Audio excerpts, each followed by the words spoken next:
the 90s was filled with amazing superhero animated shows. From the Marvel animated universe with classic series like X-Men and Spider-Man, indie comic adaptations such as HBO's Spawn, to the legendary DC animated universe, which started with Batman the Animated Series in 1992, and later on, once it ended, we saw one of the greatest alternate versions of Batman ever created when Batman Beyond debuted on Kids WB back in 1999. This is, in my opinion, the greatest futuristic version of a character ever created. It's a concept that masterfully merges the appeal of Batman, Spider-Man, and cyberpunk, making what is honestly the best futuristic version of any fictional character. It's a common trope in fiction to explore the future of your characters and their universe, but I think that Batman Beyond is the best attempt at showing the future version of a character. It's a show that works so well, it managed to become one of the Batman mythos' most iconic new additions in these past decades, causing people to fondly remember it to this day, and it has been a part of Batman discourse ever since it released. That's why today, with this video, I want to do my part and continue the discussion on Batman Beyond by exploring the many questions that many fans still have. Like, for example, why was it cancelled? Has a Batman Beyond revival ever been considered? And many other little-known facts, rejected concepts, and obscure information from old interviews. One topic that I personally still think about to this day is what happened to the OG Batman villains in the future. In a 2001 interview with DCAU writer and producer Paul Dini, which was archived by the world's finest, Dini gave descriptions on what ended up happening to some of Batman's classic villains in the future. For example, Poison Ivy is one of Batman's most iconic villains who never appeared or was even mentioned in any episode of Batman Beyond. But in this interview, Paul Dini revealed that in the future, Poison Ivy mutated into a human-plant hybrid, moved down to South America, and she fused with the Amazonian rainforest, which is a really cool idea that I would have personally loved to see on the show. An environmentalist and nature-loving character would have been a fun contrast to see in the hyper-industrialized and capitalist world of Neo-Gotham. The next OG villain that Dini mentioned is Killer Croc, and he states that in the future he died somehow, was taxidermied and mounted on the reptile wing of the American Museum of Natural History. A pretty dark fate for Croc, but in another interview from series writer Stan Berkowitz, which was also archived by the world's finest, he stated that Killer Croc is the only villain that he really wanted to bring back and beyond, since reptiles have such long lifespans that theoretically he could still be alive 50 years in the future, so it would have made sense for him to pop up. Dini also revealed that some villains ended up reforming. The Penguin, for example, got rid of his nightclub and opened up a daycare for little kids. The Riddler and Mad Hatter opened up a clothing store. Two-Face allegedly got cleaned up, moved to LA, and became a Hollywood lawyer. And they even considered throwing a joke into the show where someone would have been watching the TV and a news reporter would have revealed that Harley Quinn was President Quinzel, as if she had become the President of the United States in the future. Obviously, these are light-hearted, jokey takes on what ended up happening to some of the classic rogues, but I do like the idea of some of the villains ending up being reformed in the end. This is also funny because Harley did end up appearing in Batman Beyond. Near the end of Return of the Joker, we saw an old lady picking up the Didi twins and scolding them for being a part of a gang and being villains. This is because the Didi twins are actually her granddaughters. So while we have no idea if Harley ended up becoming president, it does seem like she did reform in the future and became a somewhat better person. Another villain that Paul Dini talked about during the interview, who also appeared on the show, is Mr. Freeze. And he stated that a scrapped idea that they had for the series was to use Mr. Freeze as a joke on the show. They originally wanted for Bruce to open up a freezer in the Batcave and see Mr. Freeze's head in a jar. This is a rejected concept that's been talked about by other writers from the show on other instances, but this mention from Dini might be the first time that this was referenced. In the end, they must have felt that it would have been a disservice to use such an iconic villain for a simple gag, and in the end, they featured Mr. Freeze as the main villain of the Season 1 episode Meltdown, one of the best in the series in my opinion. The last OG villain that Dini mentioned in the interview was Bane, describing how in the future he ended up as a sick, wheelchair-bound old man with his health completely destroyed due to a lifetime of consuming venom, and now he has to wear a gas mask full of the drug because he can't live without it. And we actually got to see Bane in this state in the episode The Winning Edge. In the end, the only villains that actually appeared in the series were the aforementioned Bane, Mr. Freeze, Harley Quinn, Ra's al Ghul, and the Joker. And in the episode Terry's Friend Dates a Robot, we got to see robotic dummies of Killer Croc, the Riddler, and Two-Face. Those were the only OG villains that actually ended up appearing on the series. This was something that was a deliberate decision made by the writers, since they wanted the world of this new future Batman to stand on its own and to allow Terry to forge his own identity, with his own villains and challenges unique to him and independent from the previous version of Batman. That's why they didn't want to go with the simple route of making future versions of all the usual Batman rogues and call it a day. However, one cool fact that I've always liked about this show is that even though they didn't want to simply do future versions of Batman villains, they still ended up making future versions of Batman villains, just not the more popular ones. For example, Spellbinder is one of the coolest villains from the show. Hell, he might even be my favorite Beyond villain, but he's not an original character. He's actually a reinvention of an obscure Silver Age Batman villain. Falseface is also a future version of a Batman villain that debuted in the 60s Adam West show. And Blight, even though he has a different name and backstory, is basically just Dr. Phosphorus. Like, come on. I thought this was a cool way of reinventing old characters that never fully resonated with audiences, and by adapting these characters, they created the best versions of them in my opinion. This show Spellbinder is by far the best version of him, and I always thought it would have been cool if they did the same for more obscure villains with potential. Like, they could have done a dark, mutated version of Ten-Eyed Man, or a reinvented Mr. Camera who uses advanced surveillance technology to watch over Neo Gotham. It's just a really cool trope of the show that I always wanted to see explored even further. But going back to the OG villains, another character who didn't directly appear but who was mentioned was Catwoman. Let me tell you about a woman named Selina Kyle. While she never appeared on the show itself, the writers had big plans for Catwoman because there actually was a cancelled Batman Beyond movie that would have featured Selina Kyle as its main villain. This was going to follow Return of the Joker as a second direct-to-DVD animated feature, planned in the scenario that Return of the Joker performed well financially, and it was going to focus on one of the show's biggest mysteries, that being Terry's origin and his true relation to Bruce Wayne. Something that fans of the show have always wondered about is why does Terry have black hair when his mom is a redhead and his dad has brown hair? This led fans to speculate that maybe Terry's dad on the show wasn't his actual father. This was also a deliberate decision by the writers to keep it ambiguous, and it served as the setup for a future storyline, something that was hinted at numerous times throughout the show.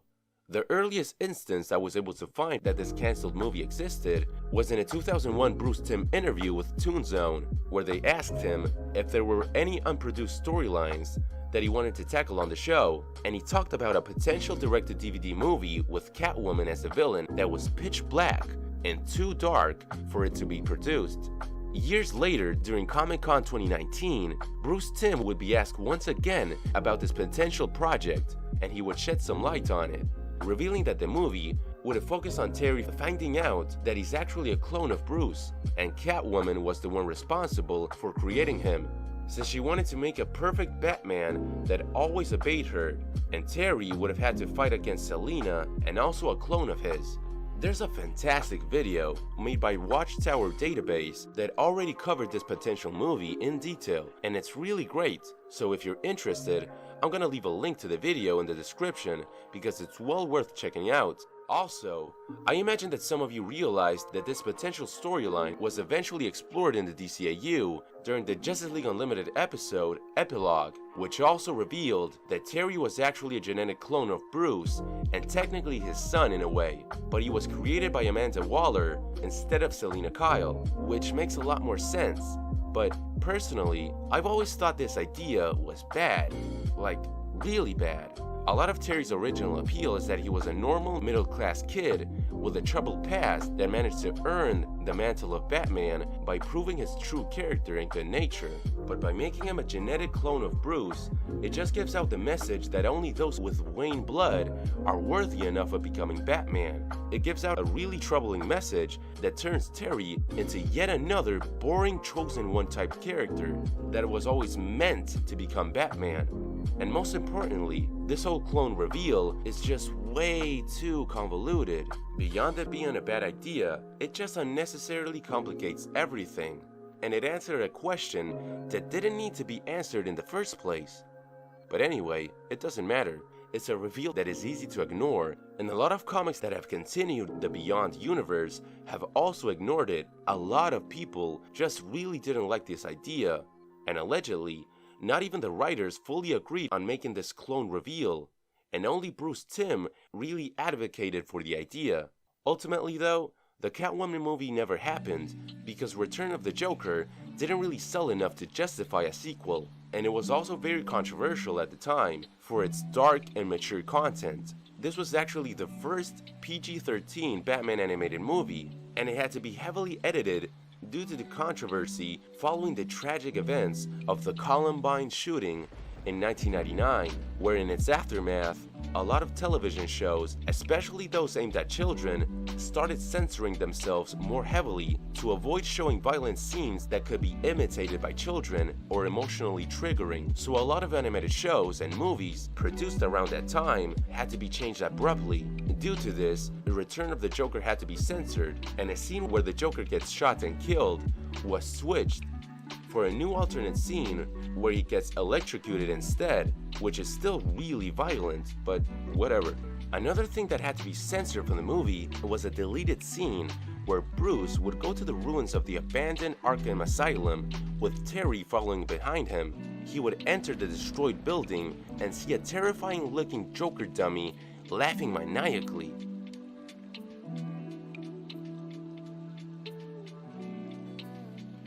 Another impact that Columbine had on the show was with the episode The Last Resort.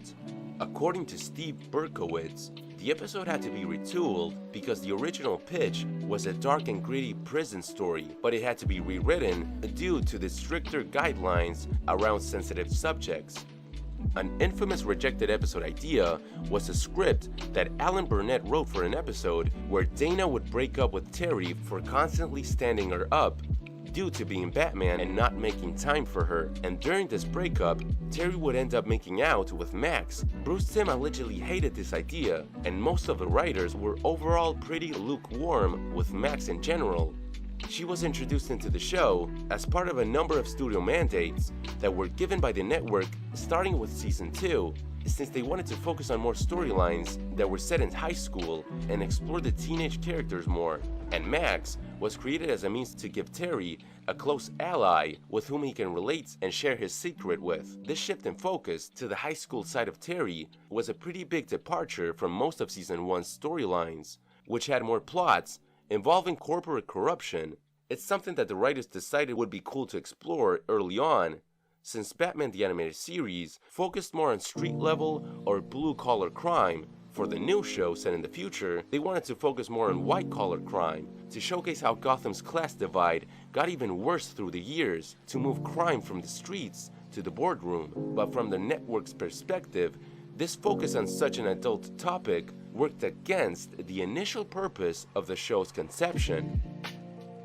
The entire idea to make a younger teenage Batman show came from TV executive Jamie Kellner, who approached Paul Dini and Bruce Timm in order to see if they could re-envision Batman as a younger character, since the show that was currently airing, The New Batman Adventures, was more popular with a teen to young adult demographic than with young kids, which was the show's actual target demographic they wanted to tap into to take advantage of merchandising and toy sales. So Timm and Dini were instructed to envision a new Batman show with a teenage lead and a tone similar to shows like Buffy the Vampire Slayer but for kids, which was also a popular show from the network at the time. All of this was pretty ironic though, considering that even though the network greenlit Batman Beyond in order to have a lighter, more kid-friendly show, the series arguably ended up being even darker than the original animated series. Tim and Dini agreed at the time to make the show, but were very hesitant. The entire Batman writing staff disliked the idea of a teen show at first, and it was actually Glenn Murakami, a character designer and artist with years of experience in DC animation, from working on BTAS to being a producer on shows like Beware the Batman and Teen Titans. He was the only one who saw potential in a teen Batman concept, since he saw it as an opportunity to merge Batman's appeal with Spider-Man's, and showcase a Batman who has to balance his secret identity with a social life, which would allow for unique storylines that aren't possible with Bruce Wayne. So after going through names like Batman Tomorrow and The Tomorrow Night, eventually they coined the concept as Batman Beyond, and got to work on conceptualizing an amazing world that sets Gotham City in an even darker future environment. They envisioned the Gotham City of the future as a cyberpunk megacity with a stark contrast with the rich and the poor. All the wealthy people have moved to the massive high-rises above the clouds, and normal people get to live down on the street level. It's a hyper-capitalist and globalized city. It took inspiration from work like Blade Runner and how the movie portrayed a future metropolis as a cultural melting pot of different peoples, with signs on the streets in combination of languages, and a more diverse cast than the original animated series. There was also a little Easter egg to Blade Runner's Deckard in the episode King's Ransom, where we can see his name. And another notable cyberpunk work that the show took influence from is Akira, with how Neo Gotham looks and feels, but it also made visual callbacks to Akira in some episodes, like the pilot, where the motorcycle chase scene is meant to be inspired from a similar scene in Akira, and also in Return of the Joker with the laser beam satellite scene. Batman Beyond had many influences, and it went through a steep creative transformation throughout its production. For example, here are a few concept arts made by Glenn Murakami that shows early designs for the Beyond batsuit, which looks a lot more angular and complicated with a lot more components to the suit. It definitely looks more busy, but the design evolved with further iterations. The idea was to make this new future Batman more bat than man, maintaining his silhouette but revisioning the suit in a minimalist way, because technology always makes things smaller, more compact, and simpler with the years. So as the concept progressed, the design got less busy and more simplified, until we got the iconic suit that's in all black with red accents that is just beautiful. It really is one of the greatest batsuits ever made. Going back to rejected storylines, Glenn Murakami also described some unmade episodes in 2015 on the Geek Nation's Cast of Characters podcast, and also in the DVD extras for Batman Beyond, which included a rejected episode where the assassin Kurare would have returned, an episode where Bruce Wayne loses his wealth, and an episode where Melanie from the Royal Flush Gang would return as the new queen of a new family. I had a different idea for 10, too. What was your idea for 10? When we see the Royal Flush Gang again, she's now queen. So Terry grabs 10, saying, I thought you were going to give this up, and then takes off the mask and it's not her. Evan Dorkier has also mentioned in the past that the character Dr. Cuvier from the episode Splicers was originally meant to be the son of Kirk Langstrom, the Man-Bat. And during the episode, Terry does transform into a Man-Bat of sorts. Another rumored episode that I've read about for years online is a supposed rejected storyline where the show would have introduced the evil son of Superman, who was going to be explained as having been conceived on Apokolips during the brief period where Superman was brainwashed by Darkseid and had a relationship with the female Fury Lashina in the Superman the Animated Series two-parter Legacy. This rumor had been circulating online for years, but it wasn't until writer Rich Fogel later denied the rumors when asked about it during an interview with Watchtower Database, saying that he had no recollection of the supposed episode idea being discussed during the show's production.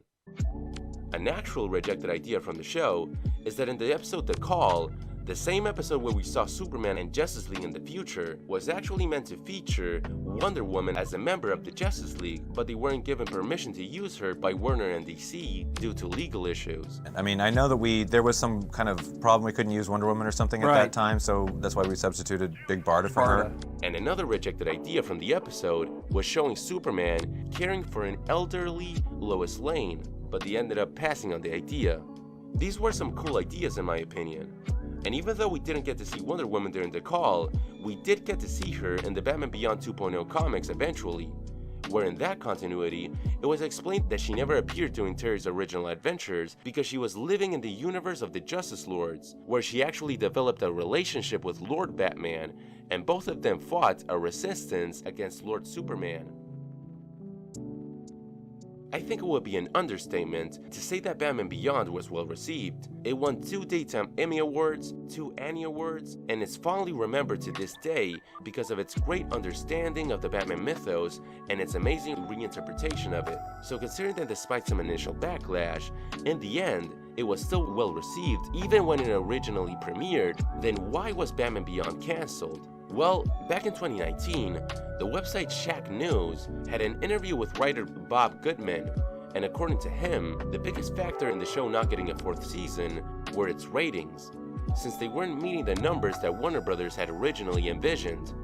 Goodman also said that, even though the writers were given a lot of creative freedom in the subject matters that they got to explore, he believed that the show's dark and mature content might have contributed in it not getting renewed, since the entire point of creating a Teen Batman show in the first place was to attract a younger audience.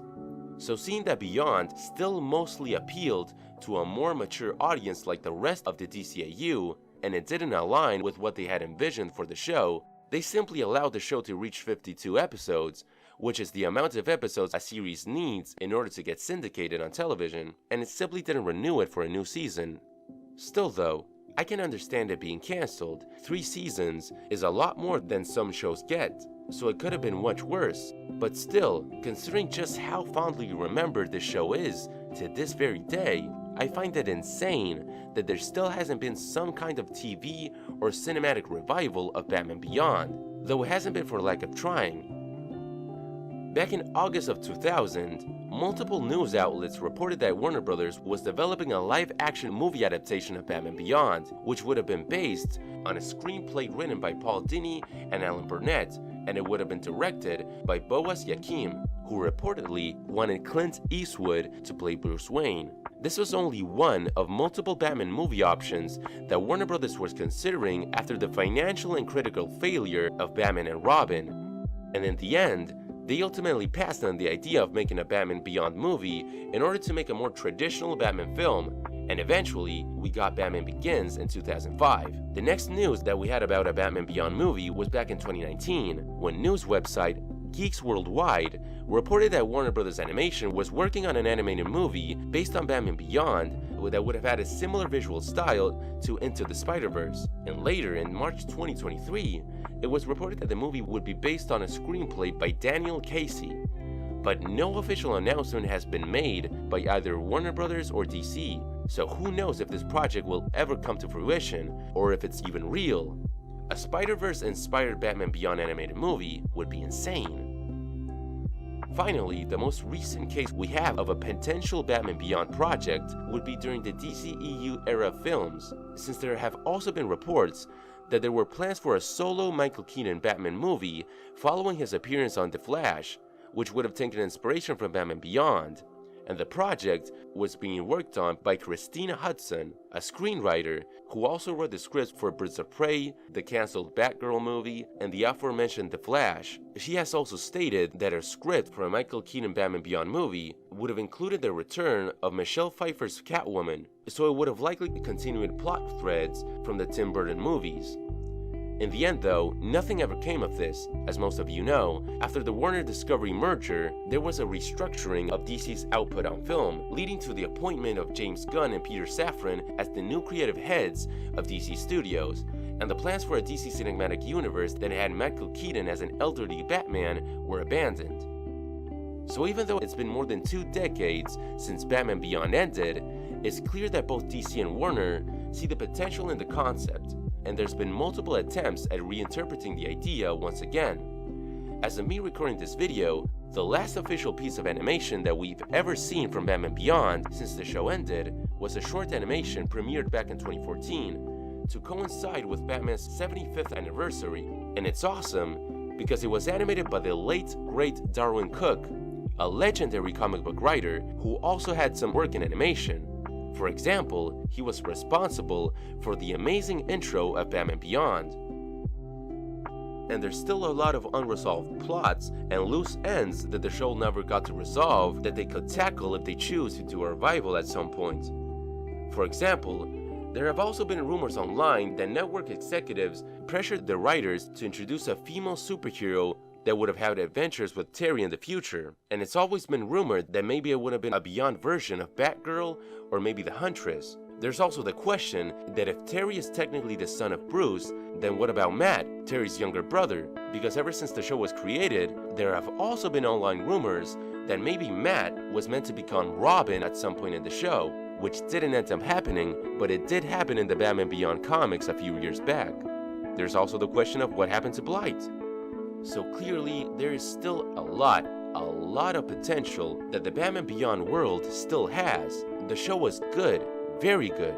So good, in fact, that it's been over 22 years since it ended, and people are still praising it to this day. The idea of a teenage Batman is something that on paper sounds corny and lame. It sounds like something that shouldn't work, and yet it worked. It really worked. It was an inspired and innovative take on a character that was greatly executed by great writers and artists who have a deep understanding and appreciation of the Batman mythos. So I personally have no doubts that sooner or later we will see a new Batman Beyond movie or TV show. It's only a matter of time. But what do you think? Do you also want to see a new take on Batman Beyond? What are your thoughts on the original show? What villains or ideas have you always wanted to see in Batman Beyond that we never got to see in the show? Let me know in the comments what you think, and as always, thank you so much for watching.